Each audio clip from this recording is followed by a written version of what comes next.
안녕하십니까. 이어서 경남 뉴스입니다.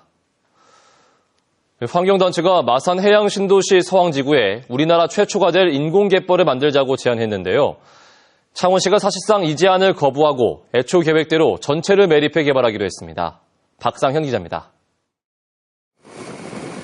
축구장 100개 넓이의 인공섬을 만드는 마산 해양신도시 사업. 창원 물생명시민연대는 이곳의 절반을 매립하지 말고 인공갯벌을 만들자고 제안했습니다. 마산만 수질을 개선할 수 있고 기능이 겹치는 원도심 쇠퇴를 막으면서도 지역 경제에 도움이 된다는 겁니다. 관광도시라고 하는 정책을 세웠는데 저런 인공갯벌은 관광 자원이기도 하고 또 생태도시의 기초가 되는. 이에 대해 창원시는 인공갯벌을 살피러 일본까지 다녀왔지만 애초대로 전체를 매립하기로 했습니다. 일본 인공갯벌은 만드는 데만 10년 넘게 걸린 데다 사업비도 수천억 원이 들어갔다는 겁니다. 생태 효과나 관광객 유치 효과도 알려진 것보다 크지 않다고 판단했습니다. 다만 일본에서 본 인공 해변은 적용할 만한 사례라고 밝혔습니다. 공사도 지금 50% 진행 중에 있습니다. 이런 과정에서 다시 개발 계획을 변경한다는 것은 상당히 지금 어려운. 이에 대해 환경단체는 창원시는 애초부터 인공갯벌을 만들 의지가 없었다고 비판하며 전체 매립의 부작용을 알리기로 했습니다. KBS 뉴스 박상현입니다. 요즘같이 심각한 취업난 속에서 창업으로 눈을 돌리는 청년들이 늘고 있습니다. 이렇게 청년 창업 시장은 커지고 있는데 자치단체의 지원은 오히려 줄어들고 있습니다. 오정우 기자의 보도입니다. 30대 중반 나이에 어린이 승합차 안전장치 회사를 창업한 전상훈 씨. 혼자 시작한 회사는 직원이 5명으로 늘었고 연매출도 7억 원으로 커졌습니다. 3년간의 연구개발 끝에 국제 표준형 정지 표시 장치를 국내 최초로 상업화에 성공을 시켰고, 한 대학교가 마련한 창업특강. 대학생들이 강의실을 가득 메워 창업에 높은 관심을 나타냈습니다. 동아리까지 만들어 창업의 꿈을 키우는 대학생들도 많습니다. 아무래도 취업도 너무 힘든 상황이고 기업이 생성이 될 때 얼만큼 힘든 과정을 거치는지 알아보고 취직을 해도 나쁘지도 않을 것 같고. 이런 청년들의 창업 열기와는 달리 자치단체의 지원은 인색합니다. 경상남도가 지원하는 청년 창업 아카데미 운영 예산은 지난 2011년 5억 원에서 지난해에는 1억 원으로 대폭 줄었고 창업 기업 수도 33곳에서 13곳으로 급감했습니다. 더욱이 경남에는 국비 25억 원이 지원되는 창업 선도대학도 전국 18개 시도 가운데 유일하게 없습니다. 전국적으로 청년 창업이 확산되는 가운데 경남 자치단체들의 창업 지원도 시급합니다. KBS 뉴스 오종우입니다. 거제경찰서는 유산 문제로 다투다 자신의 친형을 살해한 혐의로 45살 임모 씨를 붙잡아 조사하고 있습니다. 임 씨는 지난 29일 오후 6시 50분쯤 거제시에 있는 친형 49살 임모 씨의 집에서 유산으로 받은 땅에 등기 이전을 놓고 다투던 중 형에게 흉기를 휘둘러 숨지게 한 혐의를 받고 있습니다. 범행 뒤 임 씨는 자살을 시도했지만 생명엔 지장이 없는 것으로 알려졌습니다. 비만이 건강에 좋지 않다는 건 잘 알려진 사실인데요.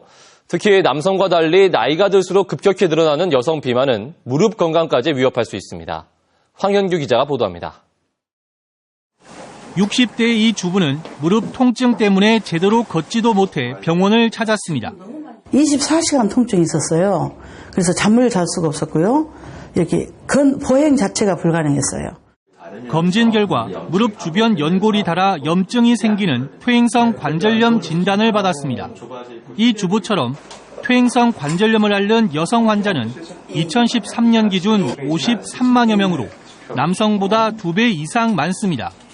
무릎에 부담을 주는 비만이 주요 원인 중 하나로 꼽힙니다.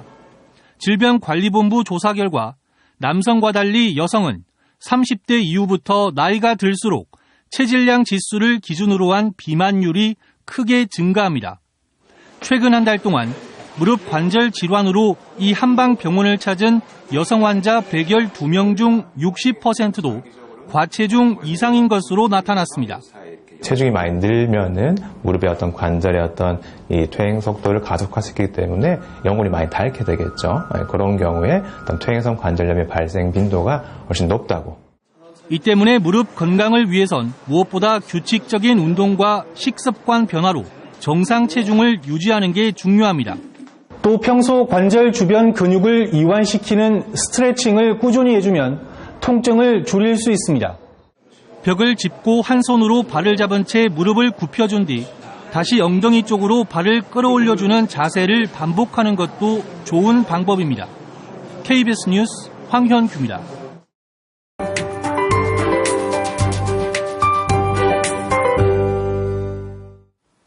벌써 오늘 1월의 마지막 날이고요. 내일이면 새로운 2월이 시작됩니다. 이번 달 큰 한파 없이 빠르게 겨울이 지나가고 있는데요. 2월에도 심한 추위는 없을 것으로 예상됩니다.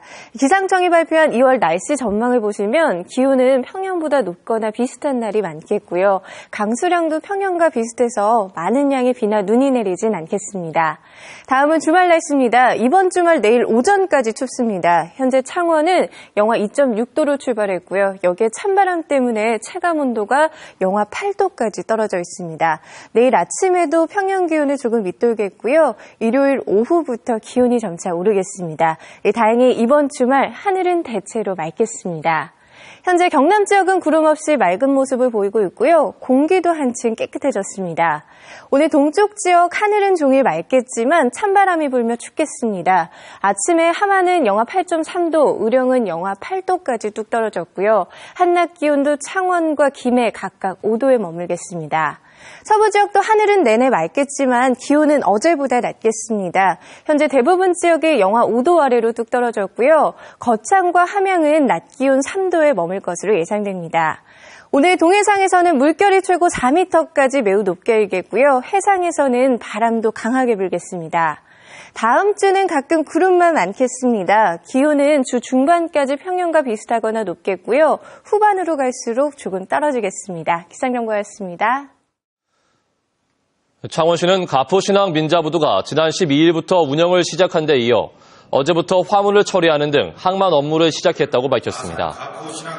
40만 제곱미터 넓이로 만들어진 가포신항은 컨테이너선 2척 등 모두 넉 척이 동시에 화물을 처리할 수 있습니다. 창원시는 어제 진로 소주와 물동량 유치 양해각서를 맺었고 올해 화물 150만 톤 유치가 목표입니다. 삼국시대 유적 발굴로 관심을 모은 창원 용지 아이파크 건설 현장의 유적 발굴 기간이 연장됩니다. 조사기관인 두류문화연구원은 창원 용지 아이파크 건설 현장에서 경남도 문화재위원과 창원시 아파트 재건축 조합 관계자들이 참석한 가운데 회의를 열고 발굴 범위를 확대하고 발굴 기간도 한 달 정도 연장하기로 했습니다. 발굴 지역에선 삼국시대 유적이 발견됐습니다. 국토교통부가 오는 2월부터 4월까지 전국의 입주 예정 아파트 현황을 조사한 결과 모두 5만 1000여 가구가 입주 예정인 가운데 경남에선 3,460가구가 입주하는 것으로 조사됐습니다.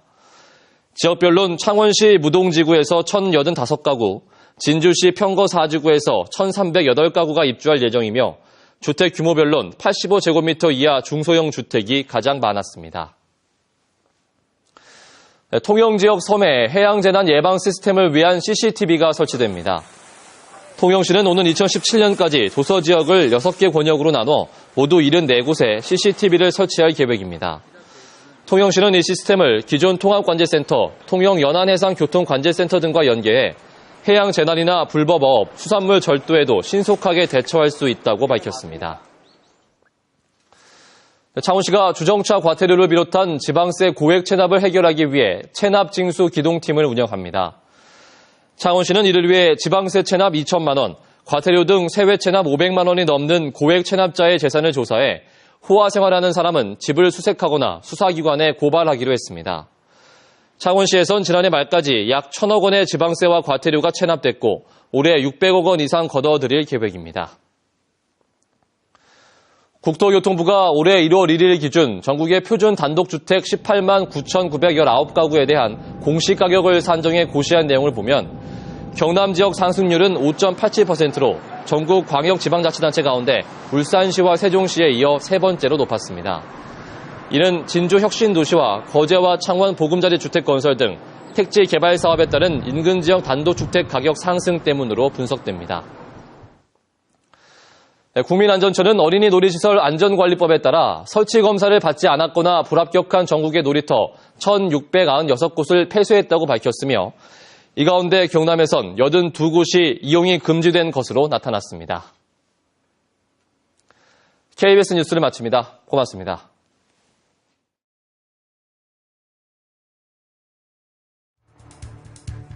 KBS 창원 1텔레비전이 온라인을 통해 실시간으로 제공됩니다.